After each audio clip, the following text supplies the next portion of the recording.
Brought to you by WikiVidi.com. Battle of Antietam. The Battle of Antietam, also known as the Battle of Sharpsburg, particularly in the South, was fought on September 17, 1862, near Sharpsburg, Maryland, and Antietam Creek as part of the Maryland Campaign. It was the first field army-level engagement in the Eastern Theater of the American Civil War to take place on Union soil and is the bloodiest single-day battle in American history, with a combined tally of 22,717 dead, wounded, or missing. After pursuing the Confederate General Robert E. Lee into Maryland, Maj. Gen. George B. McClellan of the Union Army launched attacks against Lee's army in defensive positions behind Antietam Creek. At dawn on September 17, Maj. Gen. Joseph Hooker's corps mounted a powerful assault on Lee's left flank. Attacks and counterattacks swept across Miller's Cornfield, and fighting swirled around the Dunker Church. Union assaults against the Sunken Road eventually pierced the Confederate center, but the Federal advantage was not followed up. In the afternoon, Union Maj. Gen. Ambrose Burnside's corps entered the action, capturing a stone bridge over Antietam Creek, and advancing against the Confederate right. At a crucial moment, Confederate Maj. Gen. A.P. Hill's division arrived from Harper's Ferry and launched a surprise counterattack, driving back Burnside and ending the battle. Although outnumbered 2-1, Lee committed his entire force, while McClellan sent in less than three-quarters of his army, enabling Lee to fight the Federals to a standstill. During the night, both armies consolidated the lines. In spite of crippling casualties, Lee continued to skirmish with McClellan throughout September 18, while removing his battered army south of the Potomac River. Despite having superiority of numbers, McClellan's attacks failed to achieve force concentration, which allowed Lee to counter by shifting forces and moving interior lines to meet each challenge. Therefore, despite ample reserve forces that could have been deployed to exploit localized successes, McClellan failed to destroy Lee's army. McClellan had halted Lee's invasion of Maryland, but Lee was able to withdraw his army back to Virginia without interference from the cautious McClellan. McClellan's refusal to pursue Lee's army led to his removal from command by President Abraham Lincoln in November. Although the battle was tactically inconclusive, the Confederate troops had withdrawn first from the battlefield, making it a Union strategic victory.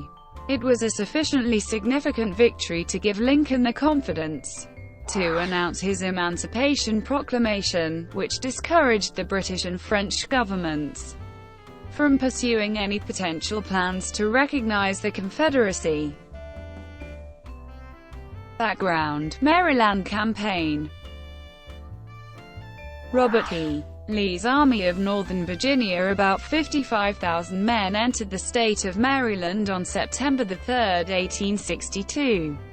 Following their victory at Second Bull Run on August 30, emboldened by success, the Confederate leadership intended to take the war into enemy territory. Lee's invasion of Maryland was intended to run simultaneously with an invasion of Kentucky by the armies of Braxton Bragg and Edmund Kirkby Smith. It was also necessary, for logistical reasons, as Northern Virginia's farms had been stripped bare of food, based on events such as the Baltimore riots in the spring of 1861, and the fact that President Lincoln had to pass through the city in disguise en route to his inauguration. Confederate leaders assumed that Maryland would welcome the Confederate forces warmly. They sang the tune, "Maryland, My Maryland," as they marched, but by the fall of 1862, pro-Union sentiment was winning out, especially in the western parts of the state. Civilians generally hid inside their houses as Lee's army passed through their towns. or watched in cold silence, while the Army of the Potomac was cheered and encouraged. Some Confederate politicians, including President Jefferson Davis, believed that the prospect of foreign recognition would increase if the Confederacy won a military victory on Union soil. Such a victory might gain recognition and financial support from the United Kingdom and France.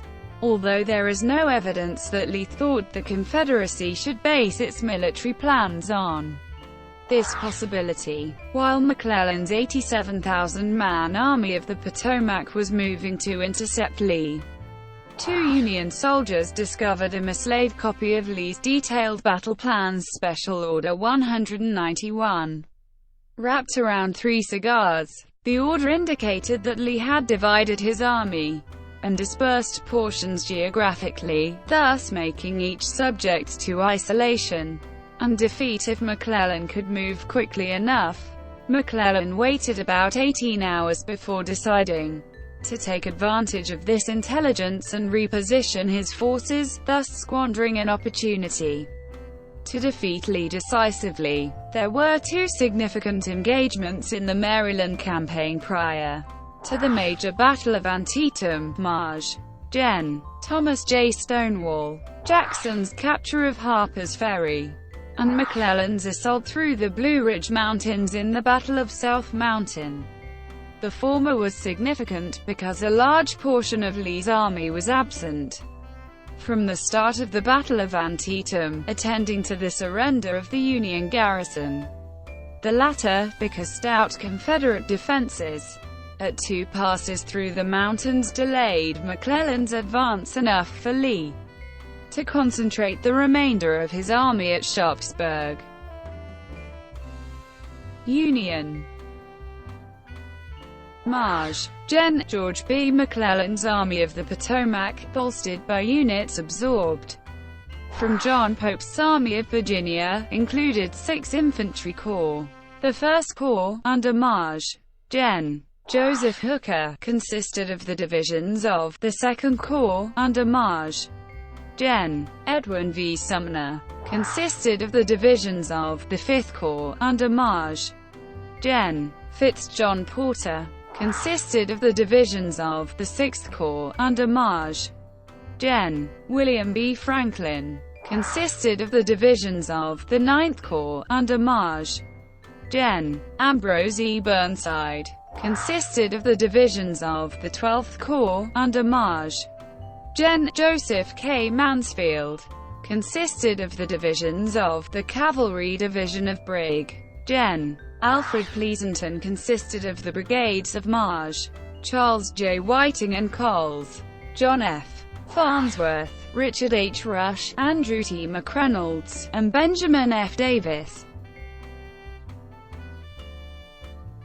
Thank you for watching. Brought to you by WikiVidi.com. Please like and subscribe below.